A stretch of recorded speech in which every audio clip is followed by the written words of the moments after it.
What if I told you that getting up at 5 a.m., meditating, journaling, setting big goals, or getting to inbox zero, they won't make you successful? What? Have I been lied to? Fooled? Had the wool pulled over my eyes this whole time? You may have noticed that every podcast and video on YouTube is promoting very similar things.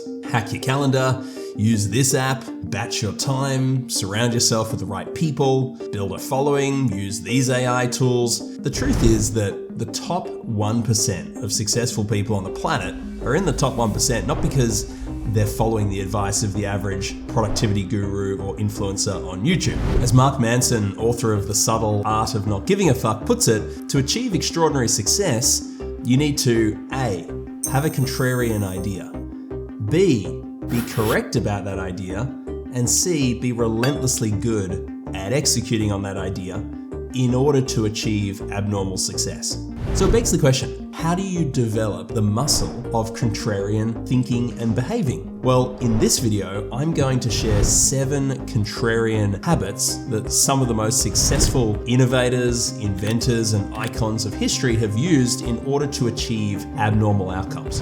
Does following these things guarantee you success? Hell no. Contrarian thinking and achieving unusual success, by definition, are extremely unlikely. See these 7 habits more as signposts. They will get you directionally correct, but they won't take you all the way. Okay, so you ready? Let's dive into the first habit. Habit number 1 is challenging the status quo and conventional wisdom. You know, people like Steve Jobs, Elon Musk have consistently questioned established norms and found ways to disrupt entire industries by thinking differently. Up until the early 2000s, a phone was, well, a phone. For the previous 126 years since its invention by Alexander Graham Bell in 1874, it had always been a phone. The idea that it could become a multifunctional, beautifully designed, technologically groundbreaking handheld computer in your pocket with a touchscreen display was, well, kind of wacky. We had no idea we needed an iPhone until all of a sudden Steve Jobs showed us we did. That was part of his genius. Or take someone like Elon Musk. For decades, space exploration was dominated by government-funded programs like NASA. And the idea that a private company could successfully launch rockets and land them seemed pretty far-fetched. Conventional wisdom said that space travel was too expensive, too complex for private companies to do. Elon Musk challenged this notion by claiming it could be done with reusable rockets that could go outside of Earth's orbit and return safely to Earth and be reused again. This would end up cutting costs of conventional space exploration by 90%. In other words, both these top 1% innovators are challenger personalities by nature. Most people just aren't that brave or courageous or willing to face such enormous levels of criticism and pushback in order to do it. Am I that person? Hell no. I don't blame you if you're not either. Being a top 1% challenger personality requires more guts and courage than the average person like you or I can muster. But man, it's inspiring and powerful to even let a little bit of that rub off on you, isn't it? Letting in little pieces of this inspiration that stoke the fire of your contrarian courage could be the difference between creating an extraordinary life for you and your family versus just a mediocre one. Okay, habit number 2, develop an insatiable curiosity. Contrarian thinkers and leaders are unreasonably curious people. Their curiosity almost becomes like a virus that takes over their entire psychology and being. Maybe you've got a friend like this, or perhaps your partner is unreasonably obsessive about something, or maybe even you find yourself up late at night learning about a particular thing. Contrarians don't mind doing things most people consider unusual, socially unacceptable, or even just downright weird and wrong. Take someone like Leonardo da Vinci. He was a true Renaissance man with an insatiable curiosity across many fields like painting and anatomy, engineering, and mathematics. Now, you may not know this about him, but he was fascinated with the human anatomy. He loved to look at people's bodies from afar and study them. I mean, he loved to chop them up and look inside them. Whoa, Mike, what happened? This video just took a sinister turn for the worse. Don't look at me like that. I wasn't the one chopping up people in my underground lair late at night. Anyway, the Point is that his unconventional study of people's anatomy and his meticulous drawings of the human body became the basis of groundbreaking insights into how the body worked. In order to be a contrarian, you need to follow your curiosity to a place most people are unwilling to go. Habit number 3, solve problems from first principles.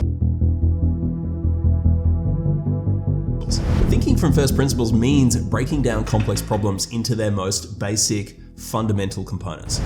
From there, you can build solutions based on core truths and reality rather than relying on existing assumptions or conventional wisdom. I mentioned Elon Musk isn't afraid to challenge the status quo. Part of that comes from his ability to look at problems from a set of first principles. For example, prior to SpaceX, we didn't think it was possible to reuse rockets and cut its cost by 90% or more, therefore making commercial space travel accessible. Elon Musk looked at the problem of becoming a multi-planetary species from first principles and questioned the assumption that rockets couldn't be reused. Within a few years, SpaceX has revolutionized an industry that stagnated for more than 50 years and was previously only made possible by the public sector. Or take Richard Feynman, was a renowned theoretical physicist, known for his work on quantum mechanics and electrodynamics and the development of the atomic bomb. To illustrate his genius, he was on a commission to investigate the Space Shuttle Challenger disaster in 1986. Now, if you don't know, the Challenger broke apart in 73 seconds into the flight, killing all 7 crew members on board. At the time, the shuttle was widely regarded as the pinnacle of engineering, and its technology was so complex that it made it difficult for many to even understand why it failed. Whereas Feynman spoke to the engineers and he reviewed the technical documents, and eventually he discovered that the O-ring, which were used as seals in the shuttle's solid rocket boosters, had a higher probability of failure in cold temperatures. Now, the launch took place on a particularly cold day, and the O-rings had lost their elasticity, allowing these hot gases to escape, and ultimately it caused the explosion. Breaking down problems into their most basic parts and questioning everything is a powerful way to see things others have missed. Habit number 4, cultivate interdisciplinary skills.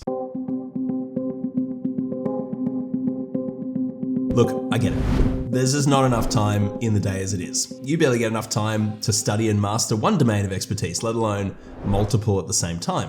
And yet, some of the most successful people in the world somehow find a way to explore and devote themselves to many different but relating topics. Some of the most iconic and successful creators of the past were deeply curious about a lot of stuff. For example, Benjamin Franklin was an incredible inventor, writer, scientist, and statesman. And because of his interests and expertise expand so many different fields, it led to some pretty remarkable discoveries. For example, in the mid-18th century, lightning was believed to be a supernatural force that came from the heavens, and the gods were inflicting their wrath on us, foolish and fallible humans, for our sins. Well, at the time, buildings were often being destroyed by these lightning-induced fires when lightning struck the exterior, and it would kill many people within them and destroy the building itself. Franklin, however, suspected that lightning was actually a form of electricity, not an act of an enraged god. And drawing from his understanding of electricity and meteorology and architecture, Franklin designed something called the lightning rod. And it's a pretty simple and amazing invention that directs the electricity from lightning all the way down the building's core and into the ground. His interdisciplinary thinking not only led to a practical invention that saved countless lives and buildings, but it also advanced our understanding of electricity and the natural world. Which leads us to habit 5, which is embracing risk. Look, the truth is that you are hardwired deep within your evolutionary biology and primitive brain to want to avoid risk at all costs. Unless that part of your brain doesn't work, well, you should probably get that checked out. When Sir Richard Branson founded Virgin Atlantic Airways in 1984, he was determined to shake up an old industry like air travel. And at the time, the airline industry was dominated by established giants like British Airways and Pan Am. Branson saw an opportunity to challenge the status quo by putting the customer first and creating this fun, enjoyable experience for people to have, which was very different to what the existing incumbents were doing.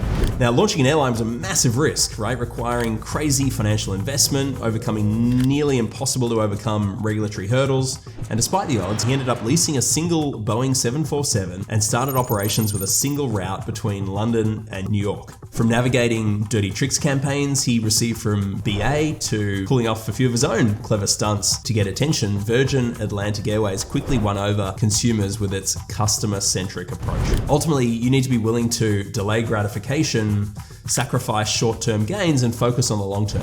Jeff Bezos has faced enormous criticism in the past by investing heavily in new technology and robotics and infrastructure and always putting the customer number one despite sacrificing short-term profits to do it. As a result, Amazon has achieved massive market penetration and become a dominant player in many, many different industries. Habit number 6, look for complex problems. Look, all value is created in resolving the tension between a current state reality and a desired future state destination. In other words, all value is created by solving really difficult problems that either no one else wants to figure out or has the passion, the patience, or the perseverance to solve. Marie Curie was a female scientist who achieved extraordinary success by solving problems like this in both physics and chemistry. In fact, she became the first woman to win a Nobel Prize and remains the only person to win Nobel Prizes in 2 different fields. Curie's most significant achievements came through her research on radioactivity, which is actually a term that she coined herself at the time. She did pioneering research studying the emissions produced by elements like uranium and thorium. Now, prior to her discoveries, uranium emitted these mysterious rays, which people at the time believed was caused by some chemical reaction. Well, it turns out that the source of radioactivity was actually an atomic property inherent within certain elements themselves, not a chemical reaction. And that led her to discover what's called radium, which was significantly more radioactive than uranium. And radium's been used in life-saving cancer treatments. It's used in radiography, enabling us to do x-rays on the human body, diagnose abnormalities and disease, plus many more contributions to science. These weren't easy problems to solve, but Marie Curie demonstrated that solving very complex problems led to extraordinary success and recognition in her field that to this day hasn't been matched. Which brings us to habit 7, practice relentless iteration. Most people who haven't achieved any kind of real success look for a secret hack or a trick or a shortcut in order to get there faster. The truth is, the fast track just doesn't exist. Sorry to be a killjoy. James Dyson's most famous invention, the bagless vacuum cleaner, is a testament to his extreme dedication to iteration and refinement. It took him 5 years and over 5,000 prototypes to perfect the design, which uses a cyclonic separation technology to maintain suction and eliminate the need for vacuum bags. In fact, he discovered this when he was visiting a local sawmill that was using cyclone technology to separate sawdust particles from the air. And as he stood in this giant cyclonic environment at the sawmill looking up, and he wondered, could this same thing work inside a bagless vacuum cleaner design? And by continually testing and analyzing and modifying his designs, Dyson was able to create a product that massively disrupted the traditional vacuum cleaning market, both in engineering capabilities as well as design aesthetic. The lesson is, extraordinary success is actually a function of constant, never-ending iteration.